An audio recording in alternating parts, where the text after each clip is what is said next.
Hello everyone. Oh, nice. Quite a few of you. You should be able to see my screen. Today, as you can see, we're doing the new assignment, energy and work. Have you seen it? Have you seen the new assignment? It's been published a few days ago.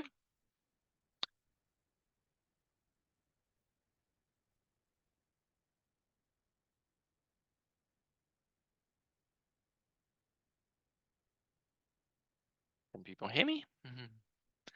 1, 2, 1, 2, 3. Yes, you should be able to hear me. Have you seen the new assignment? Please let me know in the chat. Okay, no. Is anyone who has? Is it not available?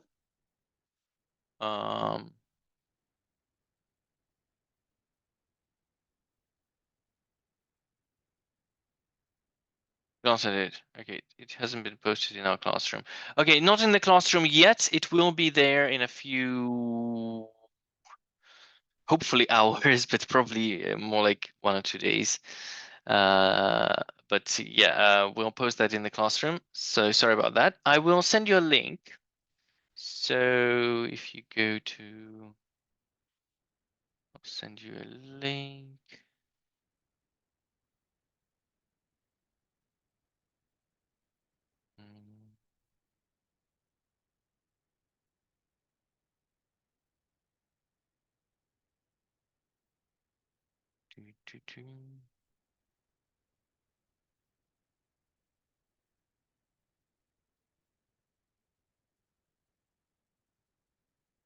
This link should work. Yes, here it is. So yeah, this is the link. Assignment 6, work and energy. And 61 marks. And so quite an extensive one. It's one of the harder ones. So I started earlier rather than later. It has 2 more questions than last year. And yeah, it's quite an exciting one. I hope to extend. There's no maths assignment 6 yet. It's being prepared. Because we're not happy with the one that we have already. So basically, yeah. Anyways, let's dig into energy and work. So you probably know stuff about energy, you know, kinetic energy, gravitational potential energy, elastic potential energy. So these are, you need to be familiar with. So kinetic energy, gravitational potential energy, and elastic potential energy. And of course, energy flow diagrams, which you've learned from GCSE, you need to be very, very confident with those because they might seem a bit silly because you've drawn like in IGCSE, just with GCSE, sorry, you've done kinetic energy turns to gravitational, gravitational turns into kinetic. But there's so much fundamental stuff going on here, which we will use. We will use these energy diagrams. So of course, kinetic energy is 1/2 mv squared equals 1/2 mv squared. Gravitational potential energy. Well, we say change in gravitational potential energy. Delta gravitational potential energy is equal to mg delta h. And elastic potential energy is 1/2 kx squared. Now, these are the formulas that you know. And another thing is you need to be very, very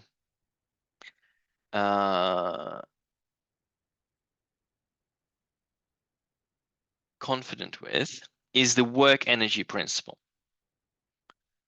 The work energy principle. Work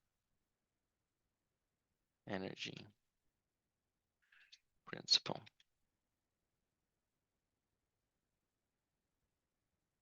The work energy principle is very simple when you write it down.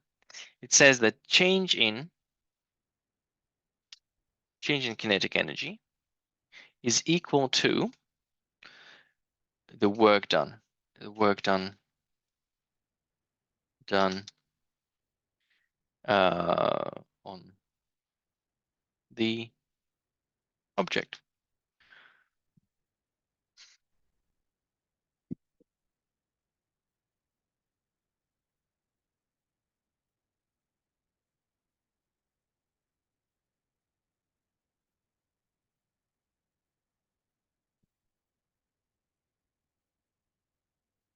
So yeah, change in kinetic energy is equal to the work done.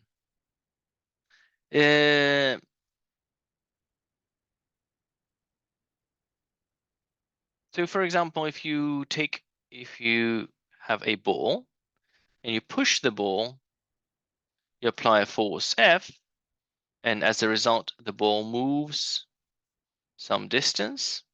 Let's call it S. So we can say that the change in kinetic energy of the ball is equal to force times distance, to the work done. This is the gist of this work energy principle. In order to change the kinetic energy of something, you need to do work. Now, let's look at a situation.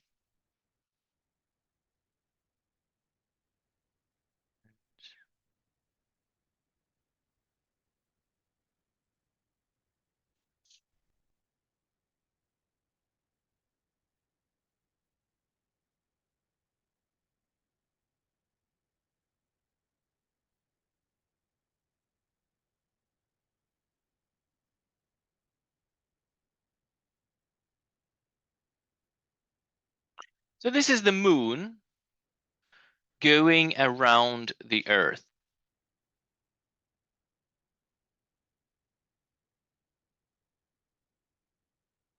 There is a force of gravity. The moon is certainly moving.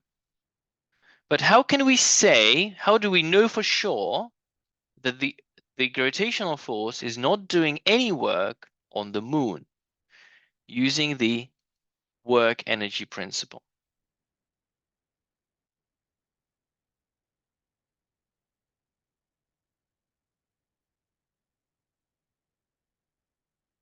Earth,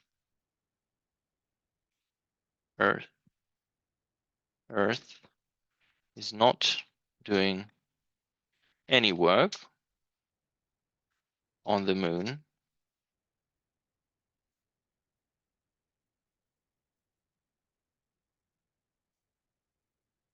How do we know the gravitational force, gravitational force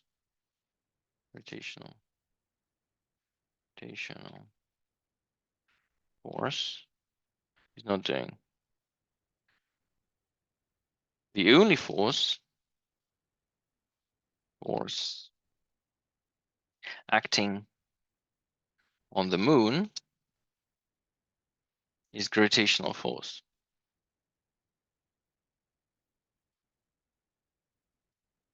But it is not doing any. Do we know this? Because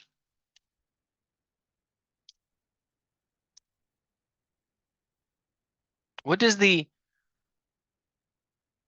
work energy principle tell you?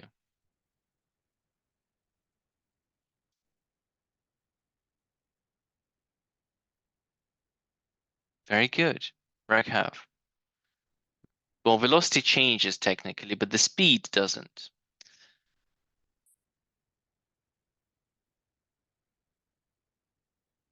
We know this because kinetic energy does not change. Not change.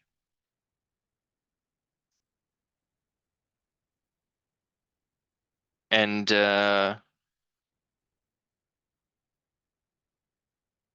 work is change in kinetic energy, which is equal to 0. Ta-da! Pretty cool, pretty cool. Because we know if the Earth was doing work on the moon would be accelerating or decelerating. Another reason how we know that the Earth is not doing any work on the moon is if we draw the actual speed, so the velocity, sorry, this is the velocity, and this is the force. And we know that the distance traveled is velocity multiplied by time. And so, well, let's say not velocity, but displacement. The displacement of the moon, this is the force. The work is force multiplied, it's the dot product of the force and displacement, which is modulus of F multiplied by modulus of S multiplied by cosine of the angle between them. And the angle between them is 90 degrees. And cosine 90 degrees, and that is equal to 0. So the work done is 0. This is another reason why the work is 0. Okay? Making sense?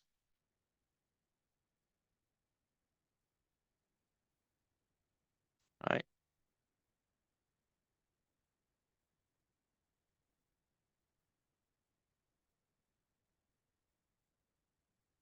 Okay.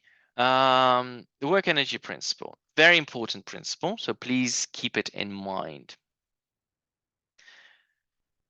A car of mass 2,000 kilograms slows down from 40 to 30 miles per hour, or by 25% of the speed, right? So you go from 40 to 30, so it goes down by 25%. If my maths, my maths is mathing. What is the decrease in kinetic energy in joules, and what is it as a percentage? All right, so before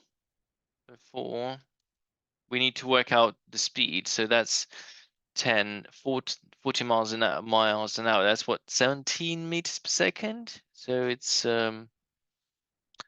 40 divided by 3,600 multiplied by 1,600, which is roughly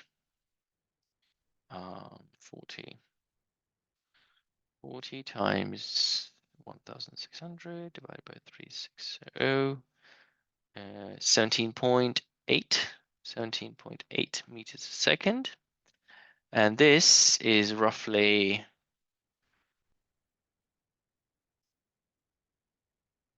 13.3 meters per second.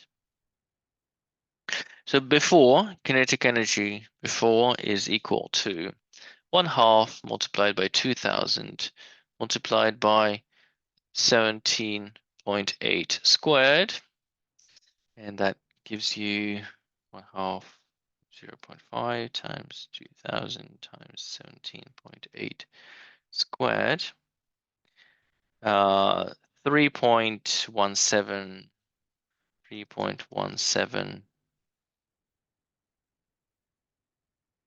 Okay, 0.317 megajoules. And kinetic energy after is equal to 1/2 multiplied by 2,000 times 13.3 squared, and that is multiplied by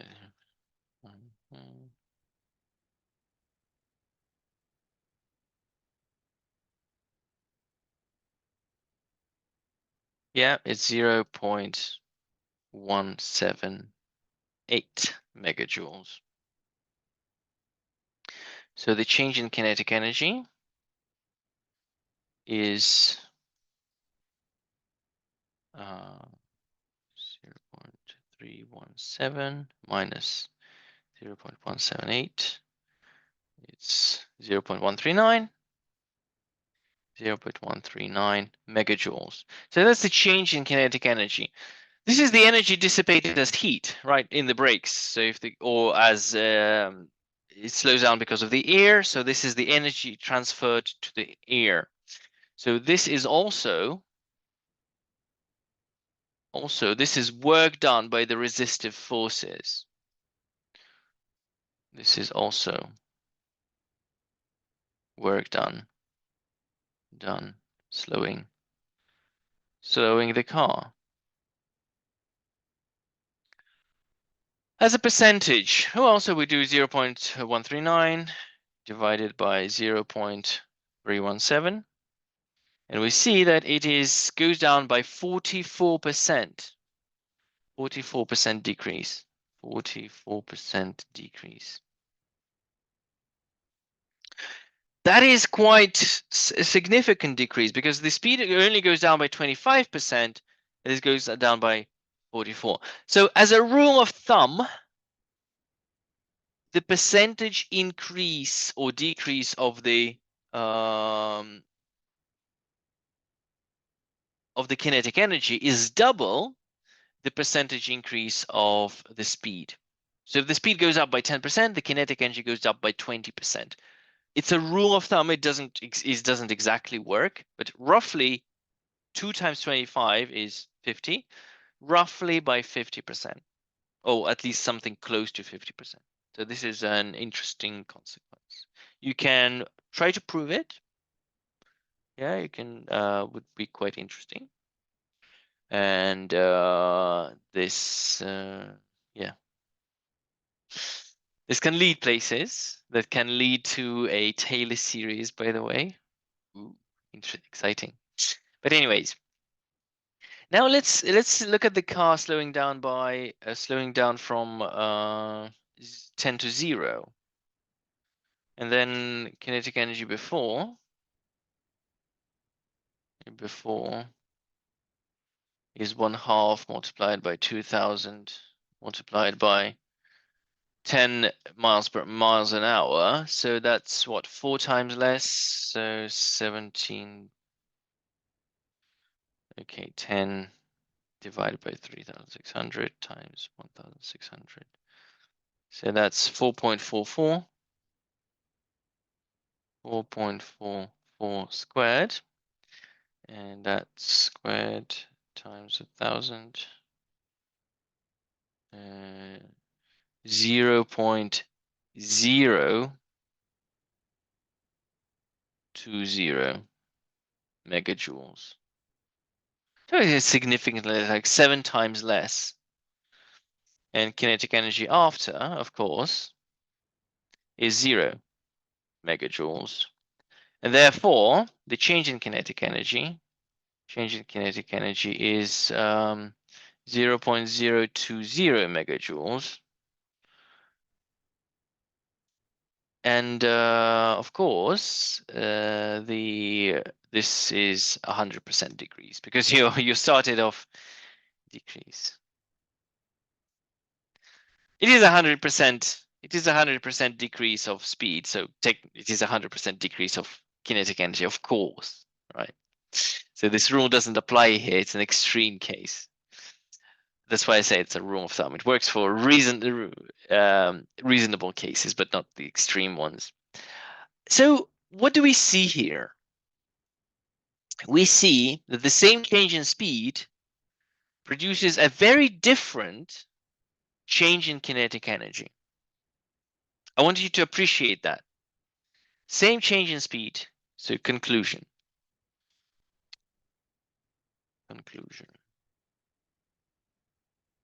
Same change in speed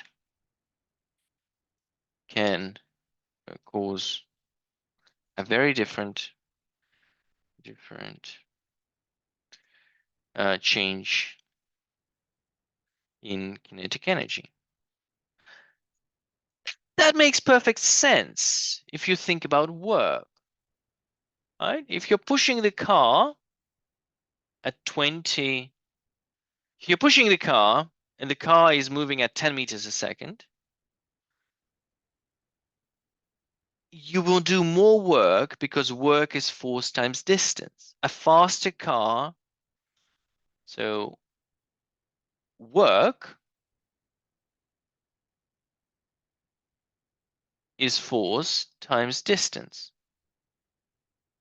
If the car is moving faster, then more work will be done because it will move further. If the car is moving slower, you will do less work. Does that conclusion mean we can't use different reference frames when working with the kinetic energy? How do you know that? What to take as our reference? Ooh, very good, Archie. Yeah, yes. That means you can't work with different reference frames. That's a very observant. That's a very observant thing. I will show you. One of the questions will be the kinetic energy paradox. So yeah, very different change in kinetic energy.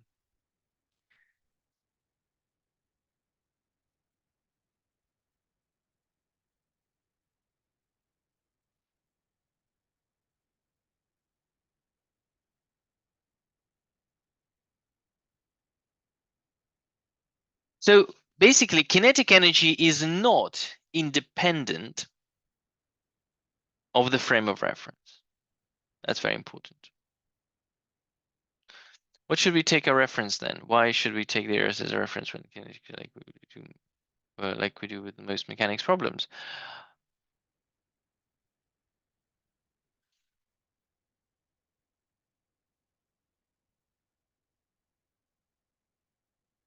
There's no contradiction here. Um,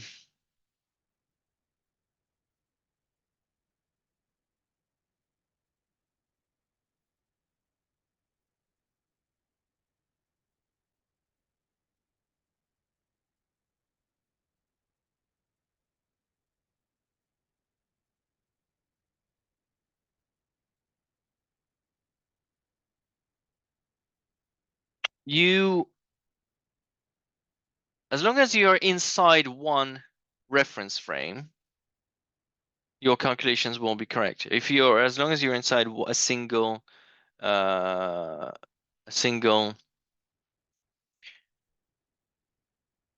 inertial reference frame. So Earth is very close to an inertial reference frame. That's why we consider that. Like, there is something that I'm going to talk about later on, is the kinetic energy paradox. When you change the reference frame, this changes the solution. But when you do a problem on kinetic energy, always understand which reference frame you're talking about. So usually it's the ground, but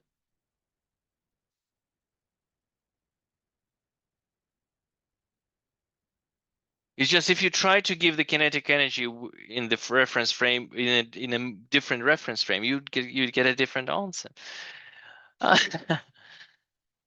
So basically, you sort of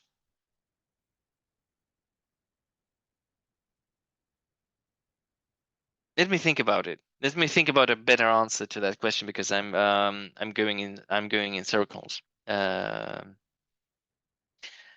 long as you are consistent with your reference frame, you won't see any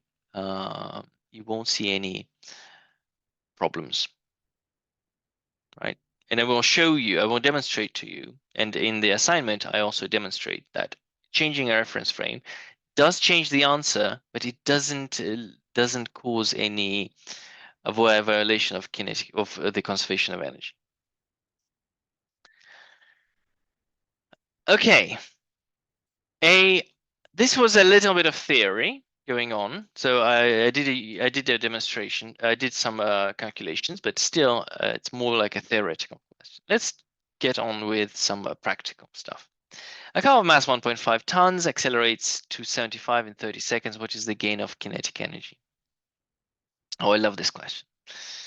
So you have car of mass accelerates to 70 in 30 seconds. So you can find the acceleration.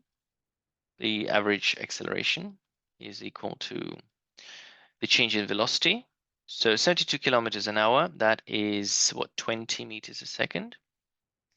So 20 minus 0 divided by 30. So it's 0.667 meters per second squared. That's the acceleration of the average acceleration of the car. What is the gain in kinetic energy? Kinetic energy is equal to 1/2 mv squared minus 1/2 mu squared, which gives you, of course, this is 0 because it was initially stationary, so it's 1/2 multiplied by 1,500 multiplied by v. Final velocity is 20 squared. So that's 400, 200, 3, 0, 0, 0, 0, 0. Is that it? 300,000? 300, 0.5 times 1,500 times 400. Yes, 300,000 joules as the change in kinetic energy. What is the average useful power? Power average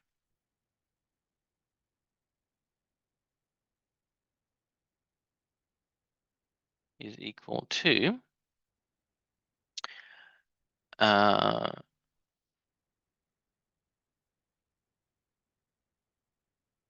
change, so the work divided by time, and the work is equal to the change in kinetic energy. Change in kinetic energy divided by time, and that gives us 300,000 divided by 30, which 10,000 watts, so 10 kilowatts. So that's what, roughly 10,714. It's approximately 13.5 horsepower. Prox 13.5 horsepower. That's the useful output power, of course, the average useful output power. But now we need to find the average power at the beginning and at the end of the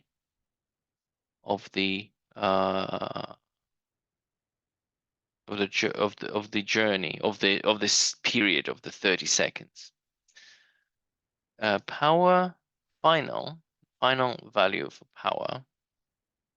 Well, we know that power is equal to force multiplied by the velocity.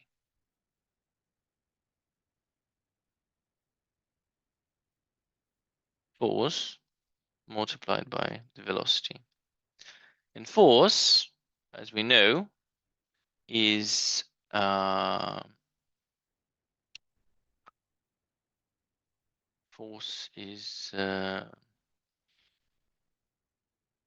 mass times acceleration multiplied by the velocity. So it's 1,500 multiplied by the acceleration, so it's still accelerating, 0.667 multiplied by the velocity of the car. At the end, the velocity is 20, so it should get some value.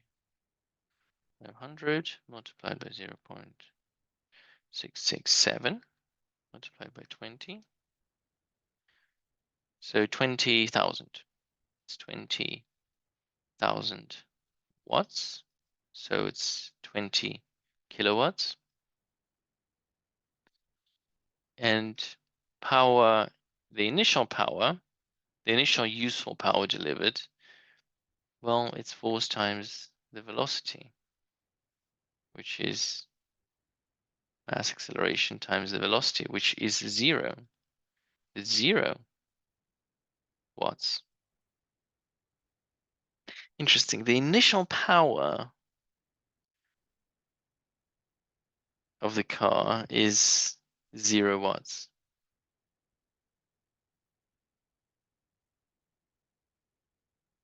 Instantaneous. So we start from 0, and then it increases. This is the useful power of the engine.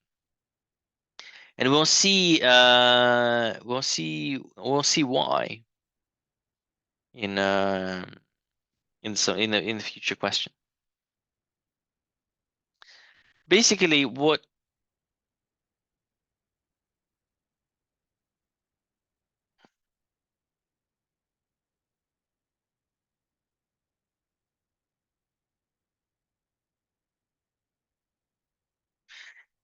the answer doesn't make any sense if you know anything about, like, if your power is 0, there's no way you can move from a standstill. So it doesn't make any sense whatsoever. Yet the car does move, of course. So you have, so the 0 is sort of a singularity here. So it's like it's a meaningless 0, because of course you start off with a non in order to start moving, you can't have 0 power. So it, on any interval, on any non-zero interval, the power will not be 0, because the velocity would not be 0.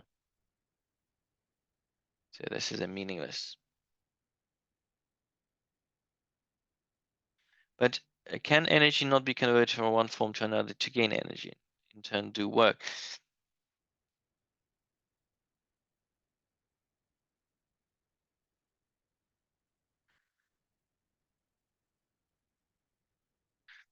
Sorry, the force is proportional to the power is proportional to the velocity, of course, and if the force is the same, then you have a situation like this.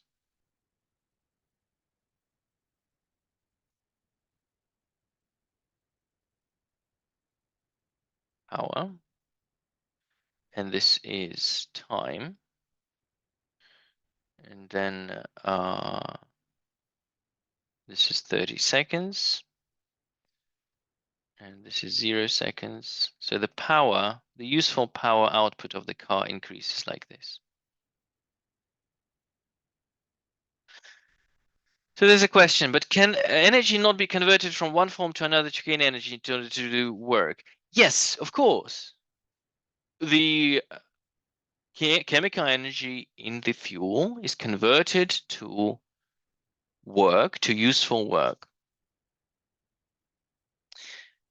But the thing is, the initial power output of the car is 0 watts.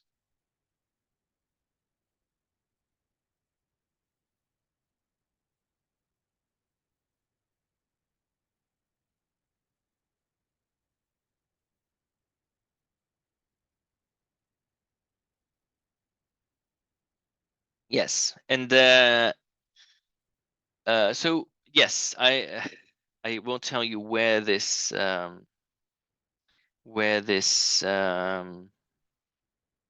to resolve this conflict. The problem here is that when you start, the acceleration is never constant. It's impossible to have a constant acceleration of the car. In order to accelerate the car, the initial acceleration will always be bigger. The initial moment the wheels start turning, the acceleration would be higher, and then it will drop down to the average value.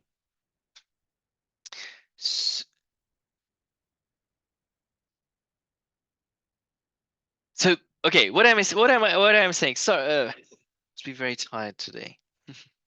I am, but that's not the point. It looks like the initial power of the car is 0. And this is paradoxical, because if the initial power of the car is 0, the car cannot move. The power is not 0 if the speed is not 0, but if the initial power is 0, how can you start moving? That's the paradox here. But the paradox is resolved because the acceleration of the car is not constant. It's never constant. At the very beginning, when the wheels just start to turn, the acceleration would be higher than the average. And then it will, as the car speeds up, it will drop. As only if acceleration is constant, but it is not possible to have constant acceleration. Initial acceleration will always be higher because the car is stationary and the wheels start to turn. The acceleration would be bigger. That's all what I'm trying to say here. So this average power works, but not the initial and final. Next, we're getting the problems are going to get easier, and only the final two questions are hard. So problem 3 is going to be easier. A gymnast falls into a safety net from a height at 1.5 meters. What is the maximum vertical extension of the net? If the same gymnast extends the net by 10 centimeters when stationary.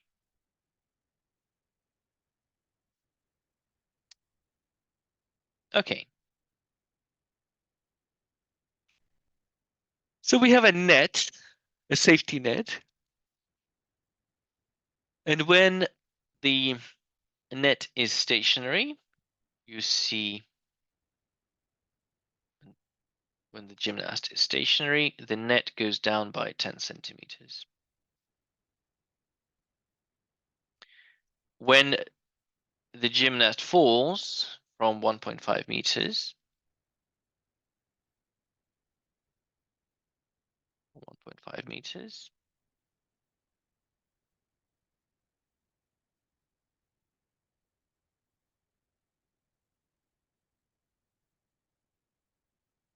it will go down by more force.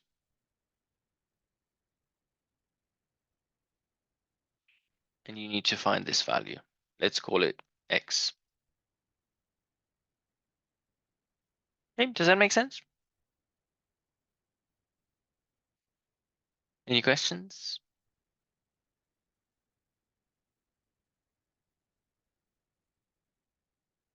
So this is stationary.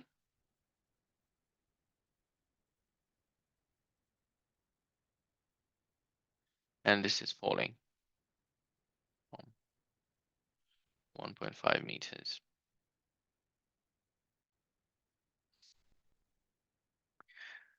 So as the vertical extension is proportional to force, so the extension is proportional to the force. So here we have the force. Let's call it tension.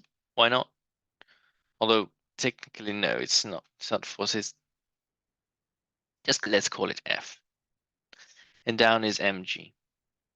So F is equal to mg. But we know that force is proportional to the extension. So let's call it L0. K multiplied by L0 equals mg. So this is the first equation that we can use. K multiplied by the extension of which is 10 centimeters, is equal to mg. Here,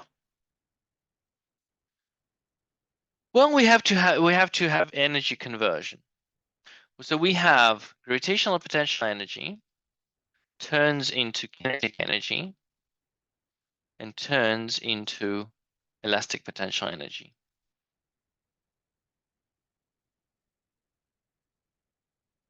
So as the gymnast falls, at the top it has gravitational potential energy, then it has kinetic energy, and at the bottom, all this energy goes into the elastic energy because this gymnast is not moving, so there's no kinetic energy, and we can say it's at the lowest. She's at the lowest point, so it is.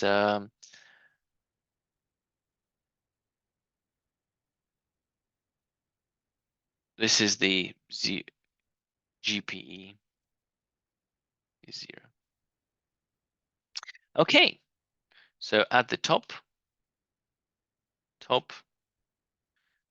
gravitational potential energy is equal to mg h plus x. Does everyone agree with that? Do you understand why GPE is mg h plus x? Because we're counting from the lowest point.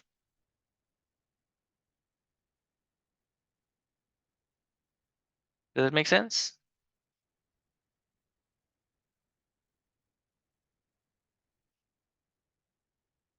At the bottom,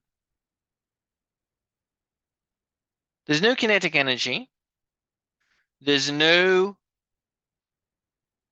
gravitational energy because we're at the lowest point. So there's only elastic potential energy. Elastic potential energy, and that's equal to 1/2 kx squared. And now because we have a conservation of energy, the initial energy has to equal to the final energy. So we have mg h plus x equals to 1/2 kx squared.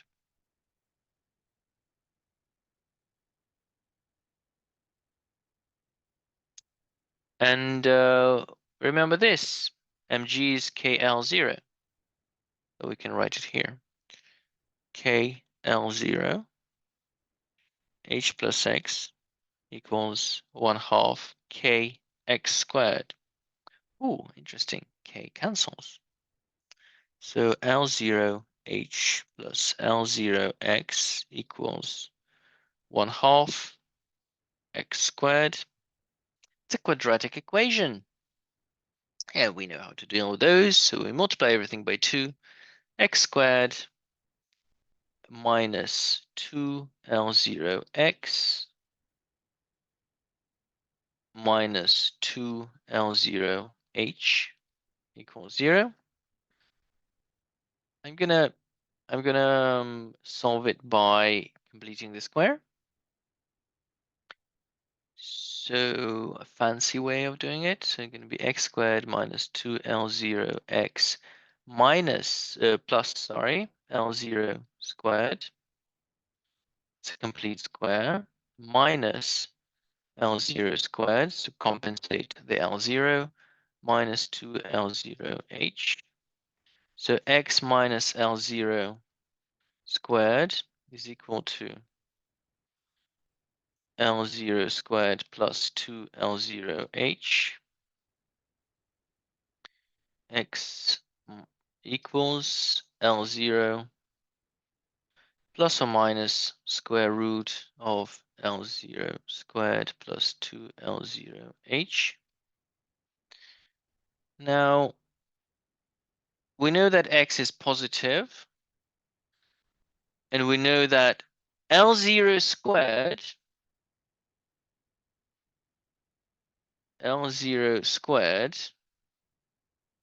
is equal to L0.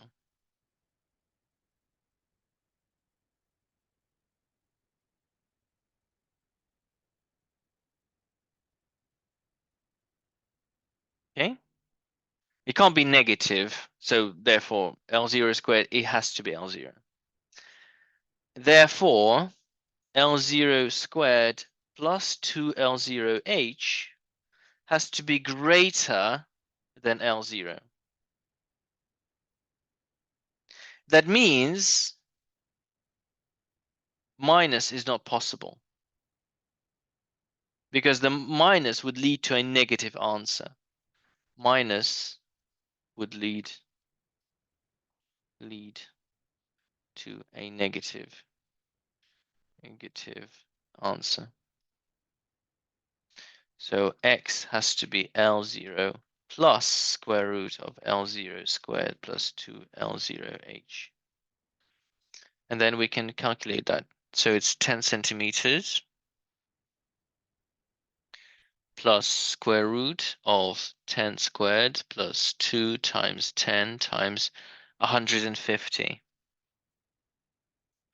which gives us 10 plus square root 100 plus 300, 3000.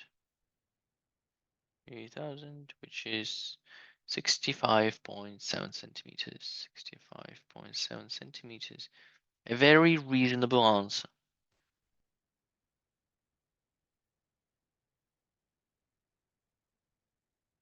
I hope you noticed that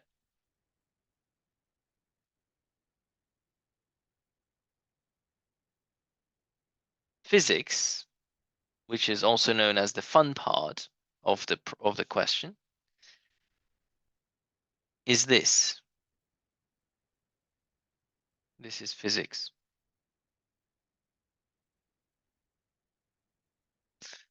And this is just maths.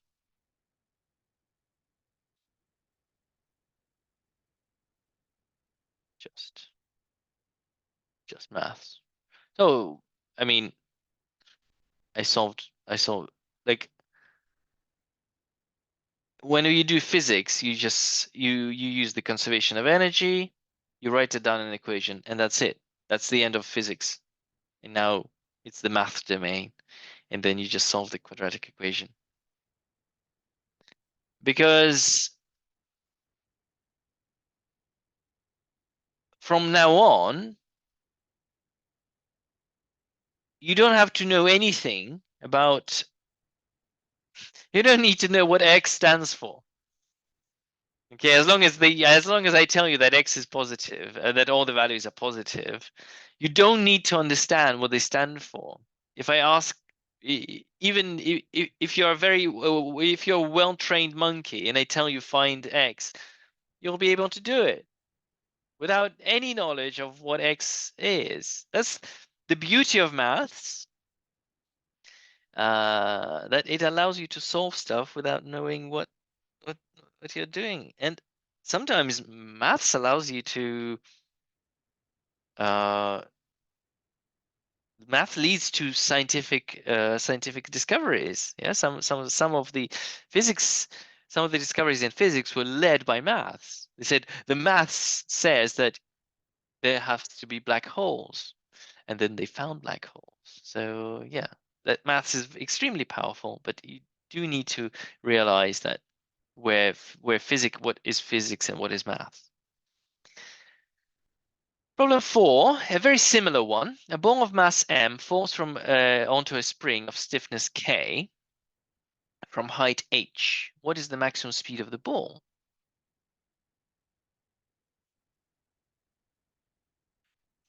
Interesting.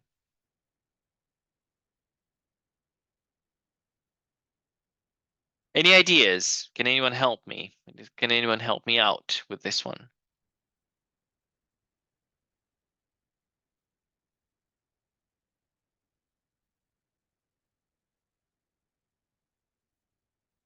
What can you do here?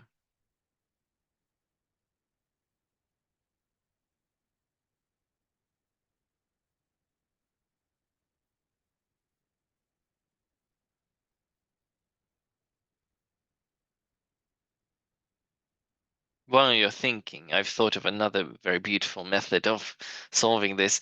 I probably won't do it. It's just a bit tad complicated, and still doesn't help too much. Actually, when it's before compression begins and the instant after. Interesting. Connor, that's a very good thing to say. And that's exactly what I said when I first saw this question. I actually saw this question when I was 16. So it was roughly your age. I saw this question. I said, yeah, definitely. So when the ball when the ball touches the spring, that's when the spring starts to slow the ball down, right?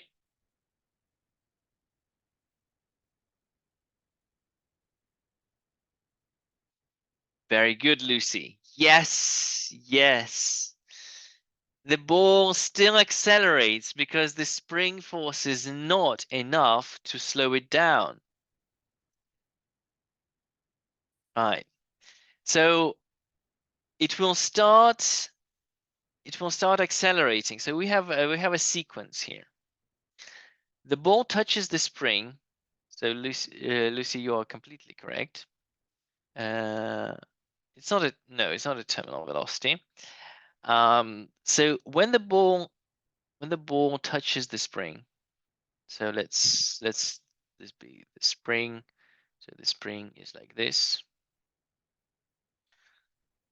So when the ball just touches the spring doesn't exert any force at all. So the only force is still gravitational force, mg. As the ball goes down, I see your analogy with there's the gravitational force. I see your analogy um, with the terminal velocity. Nice, but yeah, not quite. So the springs, there's a force here.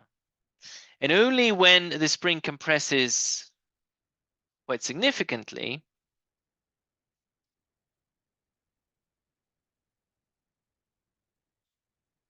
when kx is equal to mg, it starts to decelerate. So acceleration is 0 at this point. Acceleration is down. Acceleration is still down. In fact, this acceleration is g because it's still accelerating with g because there's no upwards force. When it touches this, the spring starts to compress, the force from the spring increases, but only when they match up. That's the moment when it starts to decelerate. And then the spring compresses even more, and that's the moment where v is 0. So we are interested in this moment. We're interested in this moment in time where acceleration is 0. So maximum speed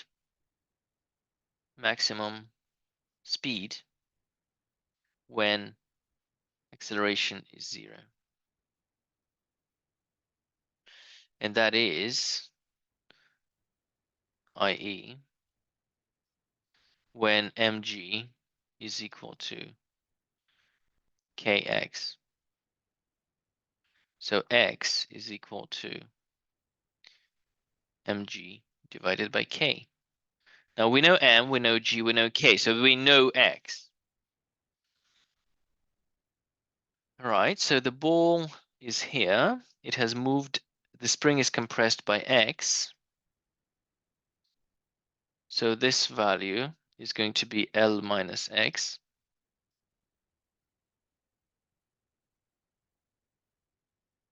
Okay, L minus x.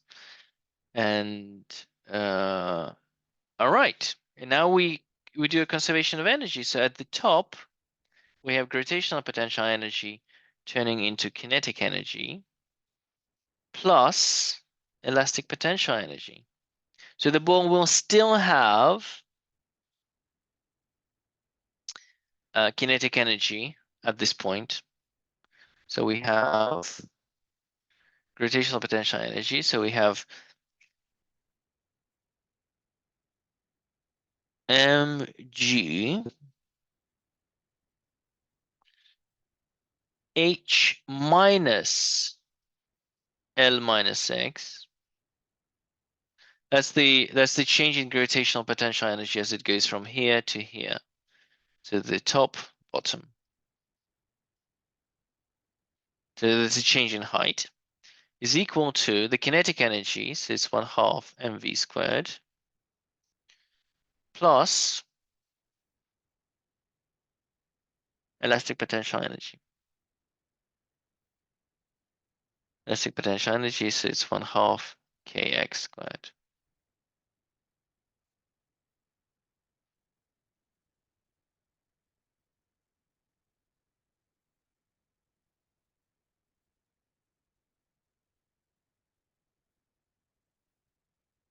So it looks like all we need is to substitute x, because we know x.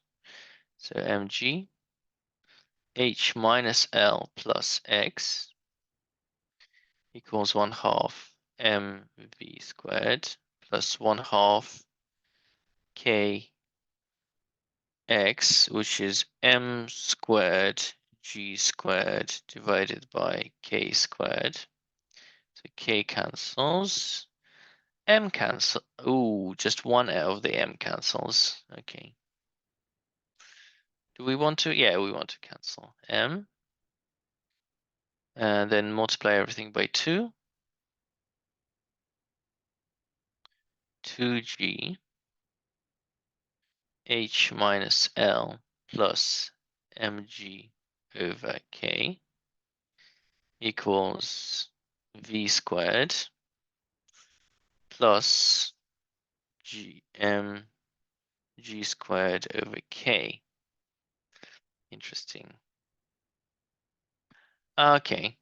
Yeah, I see it. I see it now. So it's 2g h minus L plus mg over k.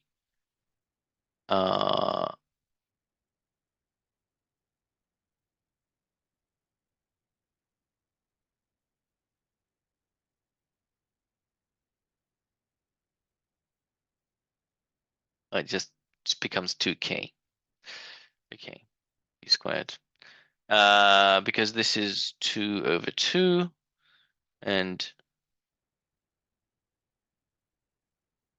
why am I doing 2 over 2? I don't need 2 over 2.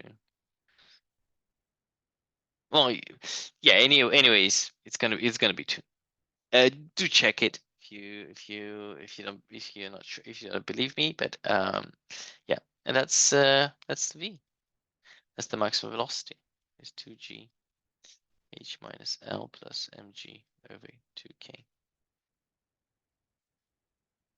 That's it. That's the top maximum speed, Vmax. You could do it differently, probably.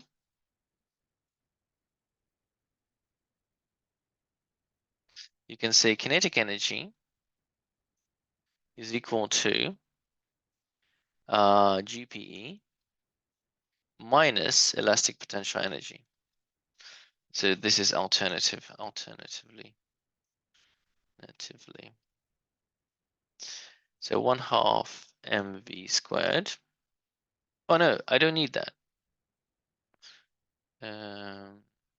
Kinetic energy equals mgh. So it's going to be mg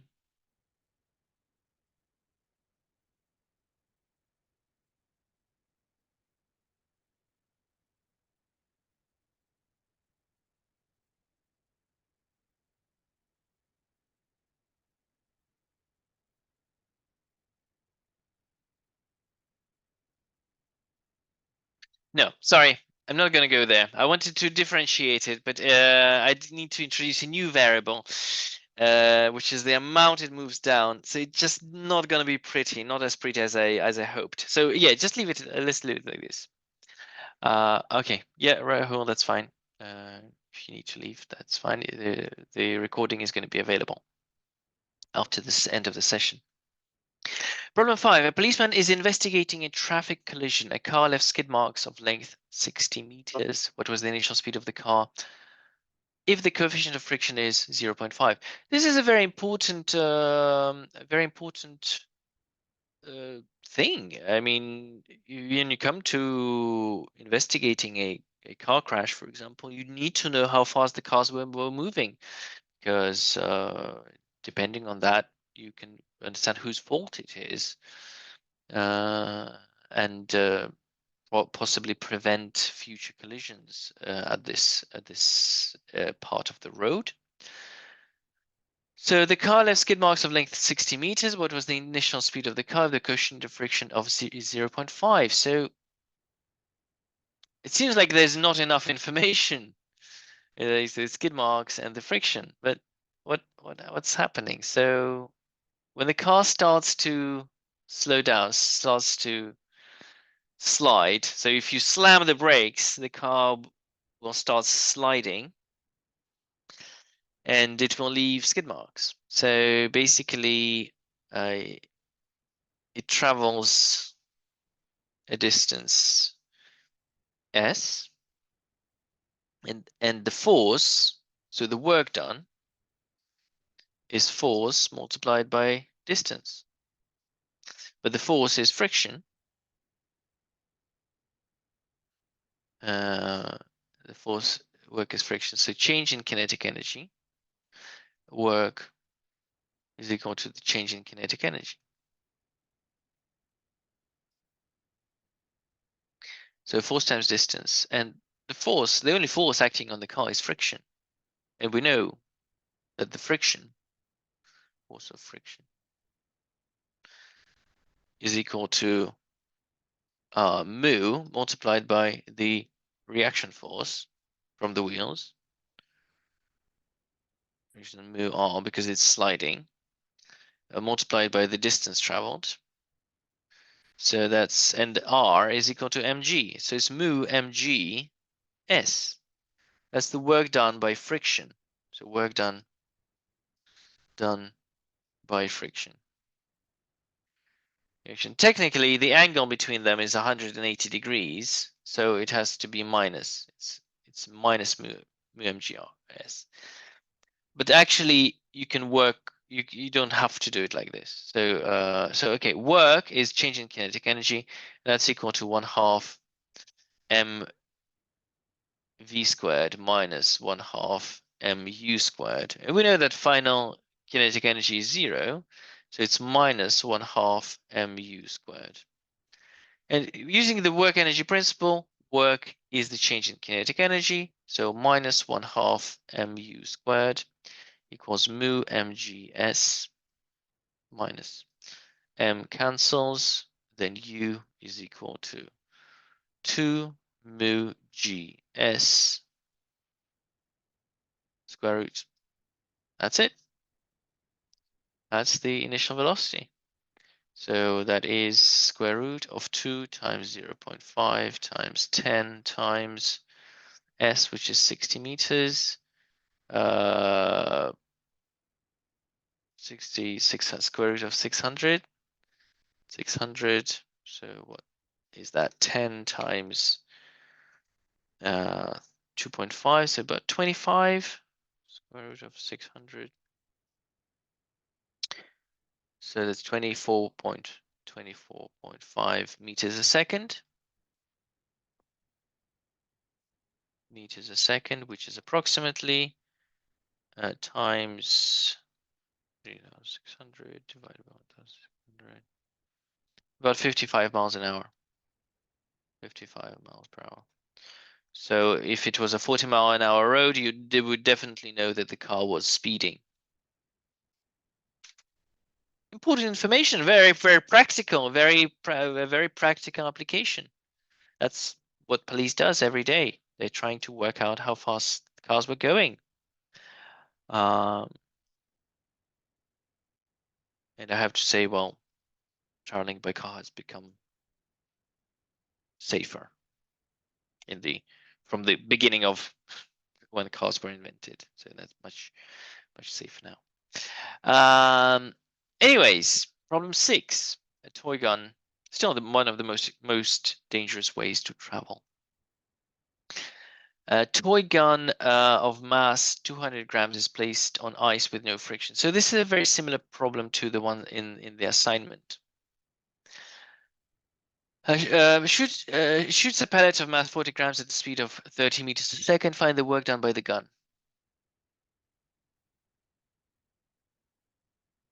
So I'm assuming there's kind of a release mechanism. So we're not holding the gun. It's just lying on the ice. And something makes it shoot a pellet. Find the work done by the gun.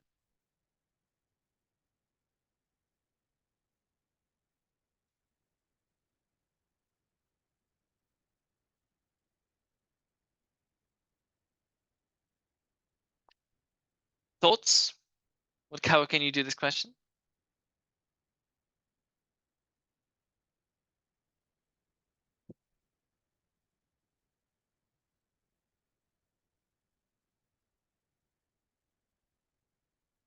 Well, work is the change in kinetic energy, isn't it?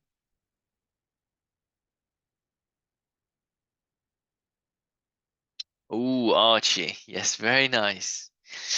Of course. If you were just to do straight away, work is changing kinetic energy, you would have, and the kinetic energy is 1/2 multiplied by V, mass, so 0.04 multiplied by 30 squared.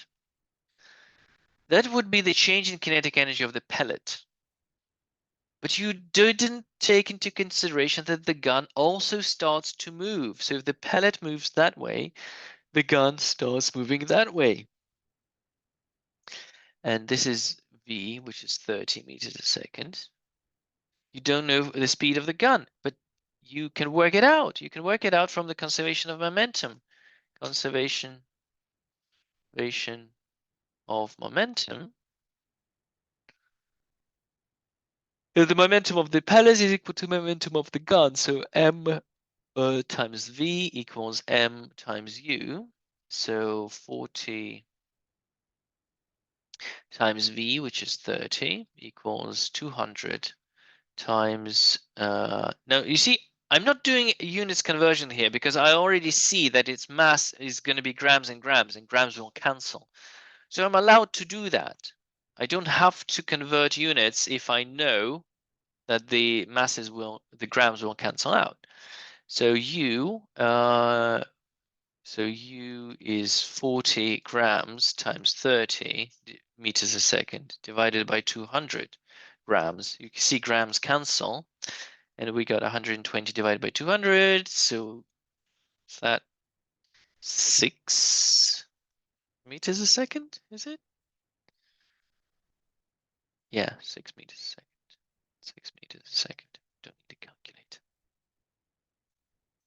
So it's plus 1/2 times 0.2 times 6 squared. And that gives you the answer.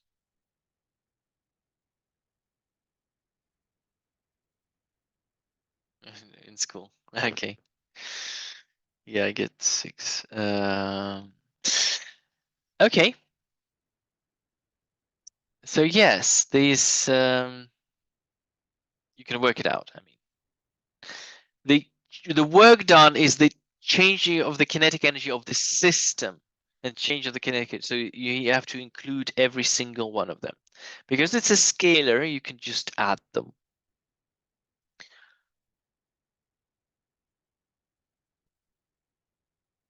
All right. Number 7. The kinetic energy paradox, and I love this one. Consider a car. This is from the assignment, so I'm just going to say a few words on it. Consider a car which starts from standstill.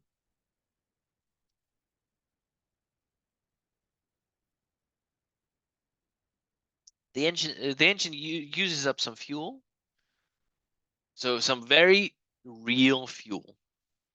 Okay, the engine does some real work, and the chemical energy of the fuel is a real thing, is a sort of a tangible value, the chemical energy of the fuel, which is converted to kinetic energy. So we have chemical to chemical to kinetic energy. And because it's going from standstill, the change in kinetic energy is 1/2 mv squared. We're using T for kinetic energy here.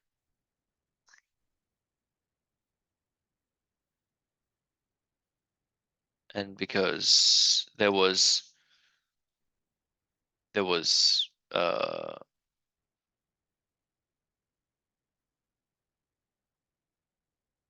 delta T chemical energy turns into delta T kinetic energy, right? So it kind of makes perfect sense. But now look at it from a different perspective. Now consider the same process but in the reference frame of another car that is moving at v speed, v in the opposite direction. So this car goes from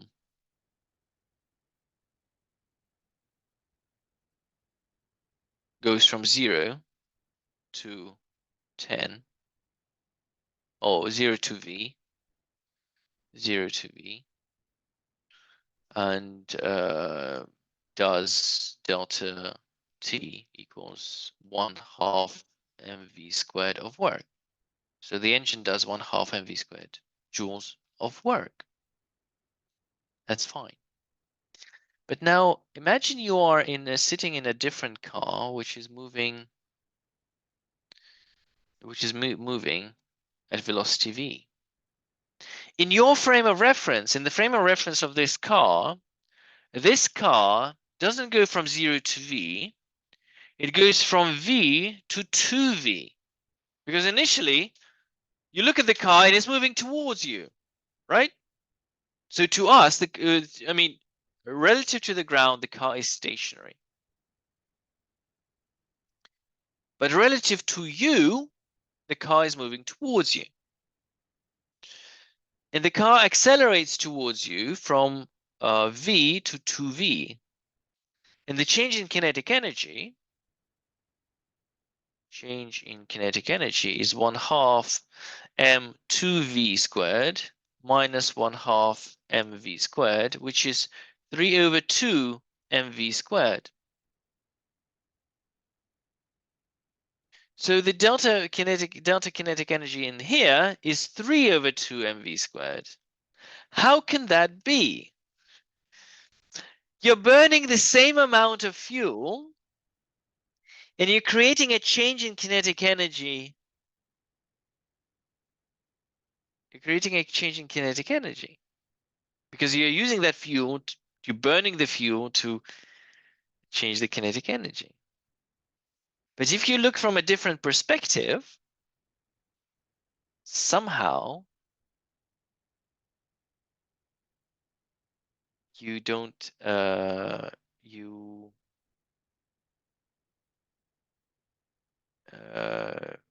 have a bigger change in kinetic energy.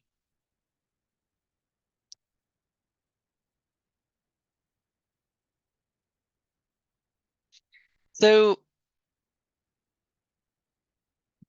I've done this. I've done this problem in the assignment. So you will find the solution. You will find the solution in the assignment. Basically, what it says is that if you are looking at the stationary, so imagine this is the planet Earth.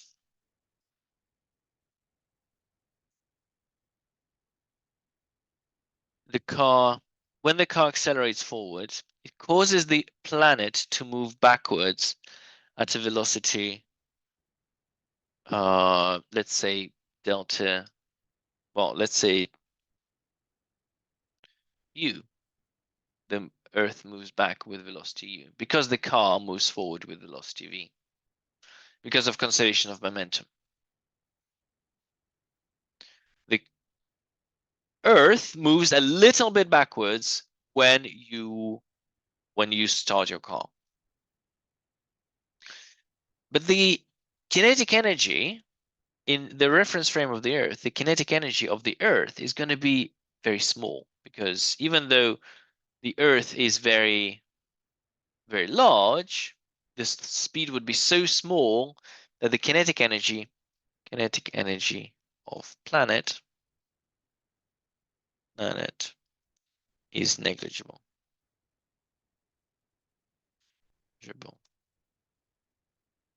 But now you're in the reference frame of the second car. Now the Earth and the car are moving towards you. V and V. They're moving towards you with the velocity. And now, after the car accelerates, the velocity of the car becomes 2v. And the velocity of the planet becomes v minus u. So there's a very small change. There's a very small change But now, the change in kinetic energy of the car, of planet. Remember, we started from this. We said that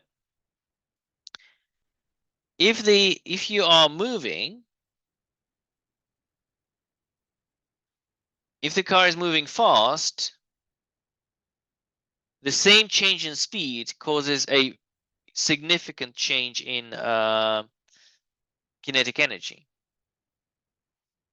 If you're moving slower, there's a smaller change in kinetic energy. So when the planet is stationary, the acceleration of the car causes a small change in speed of the planet. But the change of the kinetic energy of the planet is negligible, it's very small. But now the change of kinetic energy is not negligible. So the Earth loses mv squared of energy in this reference frame, and therefore you have 1/2 mv squared plus mv squared, which gives you 3/2 mv squared. So read this very carefully. Read the kinetic energy paradox really carefully, and do ask me questions next in 2 weeks' time in the next webinar on energy. So I won't go through this whole solution. The maths is there. I don't want to, but yeah, I want to. Let's keep it that. Let's keep it that way. Finally, I don't think I'm ready to go through this. I'm just gonna talk about. We're just gonna talk about an interesting thing.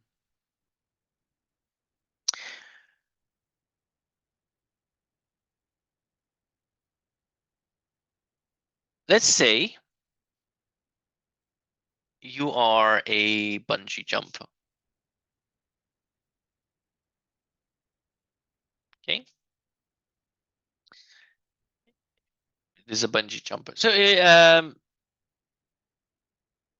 let's say you have a mass on a heavy rope.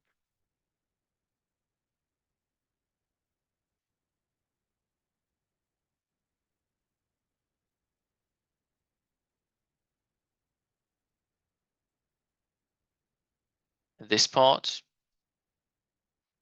is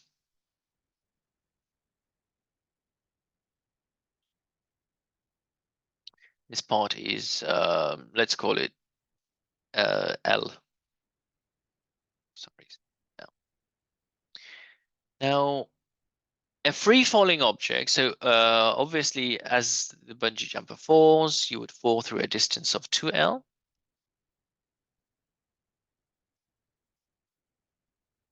Mass falls through a distance of 2L. So the change in kinetic energy must be, well,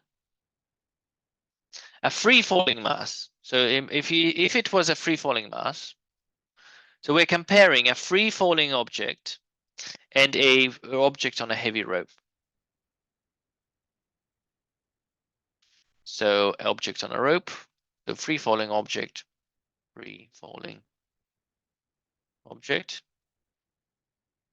and this is object attached to a rope. We know that all objects, when they're in free fall, they fall with acceleration g. Okay. So when it falls through a distance of 2L, the acceleration is equal to g. That's for sure, because any object will fall with acceleration g. And the change in kinetic energy would be mg2l.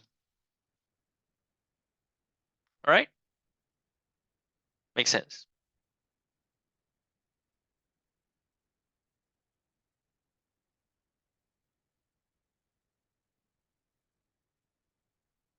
But now,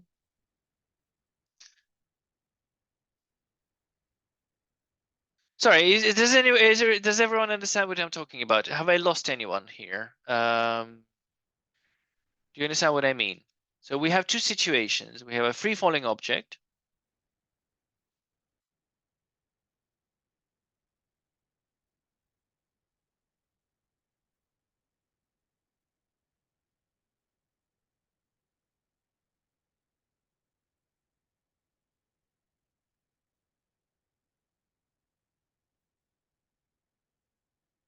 An object to attach to a rope, mass fall for a distance of 2L, more mass falls for a distance of 2L as well. Okay. But the change in kinetic energy is equal to the to mg 2L. But the rope falls as well, because this part of the rope, is now here. So the center of mass of the rope is here, and it moves down. So this distance would be L. So if m0 is the mass of the rope, there's going to be additional change in gravitational energy. So it's going to be m0 over 2 multiplied by g multiplied by L. Because this is the change of gravitational potential energy of rope. So the system gains extra energy from the rope that is also falling. And that means that the kinetic energy of the ball would be more than in free fall. And if the kinetic energy is going to be more than in free fall, that means acceleration is greater than g. So you can fall with an acceleration of greater than g. All you need to do is do a bungee jump. So bungee jumpers fall with acceleration higher than g. And now, because acceleration is not constant, the only way to solve these problems is to look at the energy. So there's a lot of maths in here. I'll probably go through this example next week, in 2 weeks time. So I don't overwhelm you with information today. But it's a very interesting thing. You can watch some videos where a heavy chain, when released, it will accelerate faster than in free fall. Heavy chain. Let's see if I can find a video just like that. Heavy chain falls faster than G.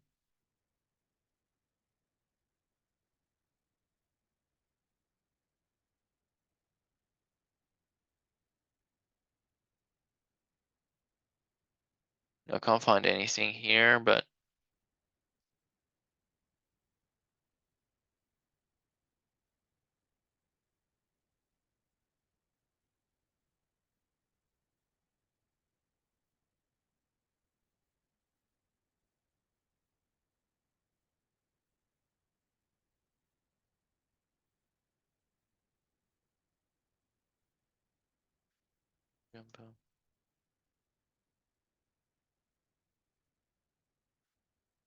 than G faster than G.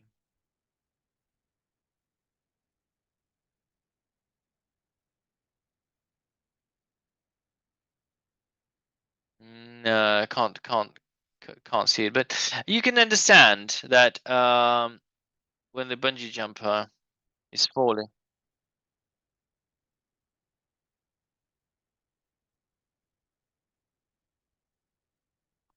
So if you look at the bungee jumper, it makes perfect sense, because if you look at it at them, the a free-falling object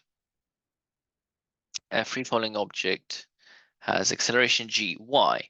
Well, because the only force acting on a free-falling object is mg. And you know Newton's second law, ma equals mg. And that means A equals g. That makes perfect sense. Free fall. But here, the bungee jumper has the gravitational force, which is mg, but also there's a tension. There's a tension in the rope. There's obvious tension. We can see it. Tension on the rope. So mass acceleration is equal to mg plus t. And that means acceleration is g plus t over m. Ooh, spooky. So acceleration is actually greater than g. That's pretty cool. I think that's pretty cool. And I'll leave it here. So somebody asks, what did Vlad tell you today? And you'll say, oh, he told me something cool. Anyways, I'll see you next week for some maths, and the week after we'll do some more physics. Maths 06 is going to be coordinate geometry. So straight lines, perpendicular lines, and some 3D stuff. Right, so exciting. All right, see you all.